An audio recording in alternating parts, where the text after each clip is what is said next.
Di jutaan rumah tangga Indonesia, setiap pagi dimulai dengan suara yang sama. Bunyi klik pemantik kompor, lalu nyala api biru menyala di atas tungku kecil di dapur sederhana. Dari sanalah nasi dimasak, gorengan dijual, kopi di warung diseduh, dan roda ekonomi rakyat kecil terus berputar. Selama puluhan tahun, seluruh aktivitas itu bergantung pada satu benda yang sangat akrab bagi rakyat Indonesia. Tabung gas LPG 3 kg, si melon hijau, dan kekurangan itu harus ditutup lewat impor besar-besaran. Inilah titik paling berbahaya dari sistem energi rumah tangga Indonesia hari ini. Karena setiap kali kapal tanker LPG datang dari luar negeri, Indonesia harus membayar menggunakan dolar Amerika. Nilainya bukan kecil. Impor LPG menguras devisa hingga sekitar 130–140 triliun setiap tahun. Belum lagi subsidi yang harus dibayar pemerintah agar harga gas tetap murah di masyarakat. Jika digabungkan, total tekanan terhadap APBN dan devisa negara sudah menembus lebih dari 200 triliun. Dan disinilah masalah geopolitik mulai masuk, karena LPG bukan hanya soal memasak, LPG sudah berubah menjadi isu ketahanan nasional. Ketika perang terjadi di Timur Tengah, harga energi global langsung melonjak. Ketika dolar menguat, rupiah ikut tertekan. Ketika harga minyak dunia naik, subsidi pemerintah membengkak. Artinya, dapur rakyat Indonesia hari ini secara tidak langsung ikut dipengaruhi konflik internasional ribuan kilometer jauhnya. Indonesia seperti terjebak dalam ketergantungan permanen terhadap energi impor. Pemerintah mulai menyiapkan sebuah skenario besar, mengganti LPG dengan CNG atau compressed natural gas. Gas alam terkompresi berbasis metana yang sumbernya melimpah di Indonesia sendiri. Dan jika proyek ini berhasil, dampaknya bisa sangat besar.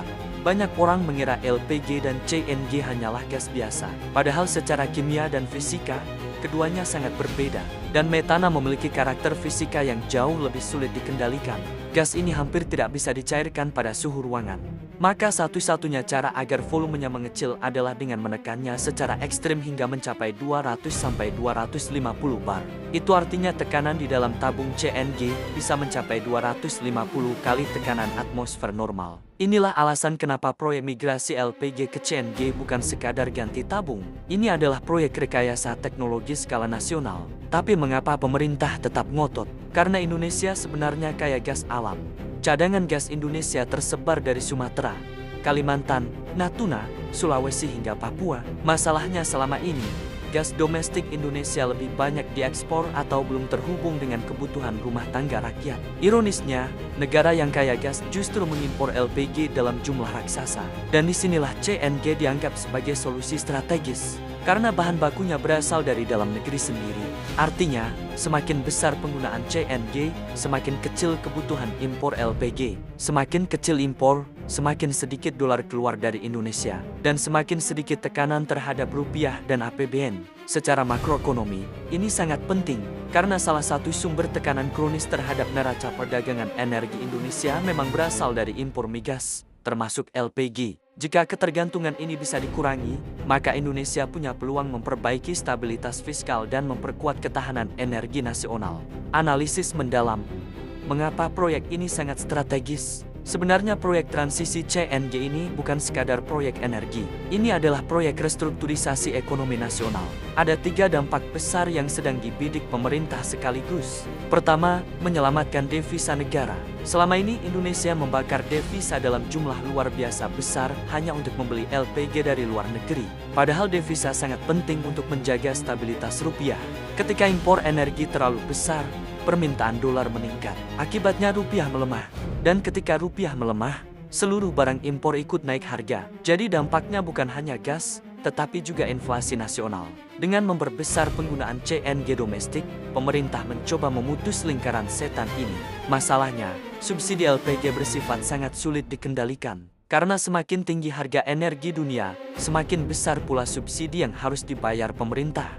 Artinya APBN Indonesia sangat rentan terhadap gejolak global. Jika CNG yang berbasis gas domestik bisa digunakan massal, pemerintah punya peluang mengurangi subsidi secara bertahap tanpa terlalu membebani rakyat. Dan inilah alasan kenapa proyek ini sangat didorong.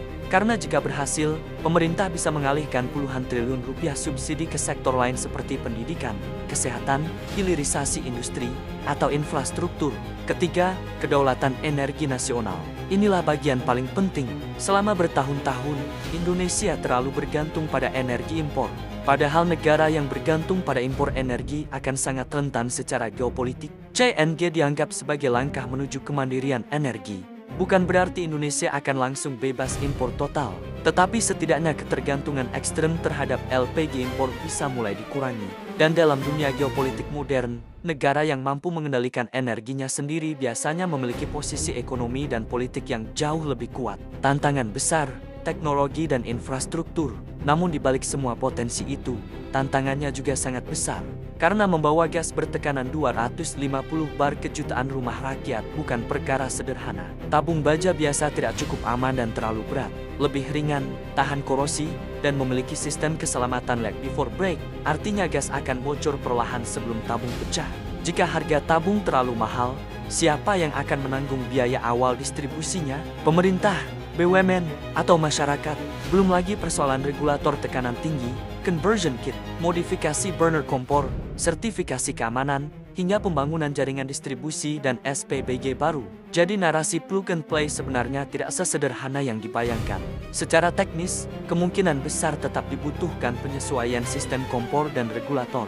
Dan ini membutuhkan biaya besar di tahap awal. Apakah harga gas bisa turun jadi 10.000? Inilah pertanyaan yang paling menarik perhatian masyarakat. Secara teori, bisa. Karena bahan baku CNG berasal dari dalam negeri, maka biaya logistik dan impor jauh lebih rendah dibanding LPG. Jika benar terjadi, maka penghematan masyarakat akan sangat besar. UMKM kecil, pedagang gorengan, warteg, dan rumah tangga berpenghasilan rendah akan menjadi pihak yang paling merasakan manfaatnya. Namun sekali lagi, harga murah itu sangat bergantung pada satu faktor penting, skala distribusi. Karena tanpa jaringan distribusi yang masif dan efisien, biaya logistik CNG justru bisa mahal. Kesimpulan, Indonesia sedang bertaruh besar. Transisi dari LPG menuju CNG bukan sekadar pergantian bahan bakar dapur. Ini adalah pertaruhan besar Indonesia untuk keluar dari jebakan impor energi.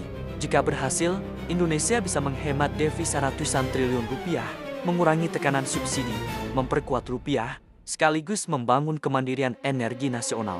Namun jika gagal, proyek ini bisa berubah menjadi beban infrastruktur mahal yang sulit diterapkan di lapangan. Karena tantangan sesungguhnya bukan hanya pada teknologi, tetapi pada eksekusi. Apakah distribusinya siap? Apakah regulasinya matang? Apakah masyarakat akan percaya pada tabung bertekanan 250 bar di dapur rumah mereka? Dan yang paling penting, apakah Indonesia mampu membangun ekosistem energi domestik yang benar-benar mandiri?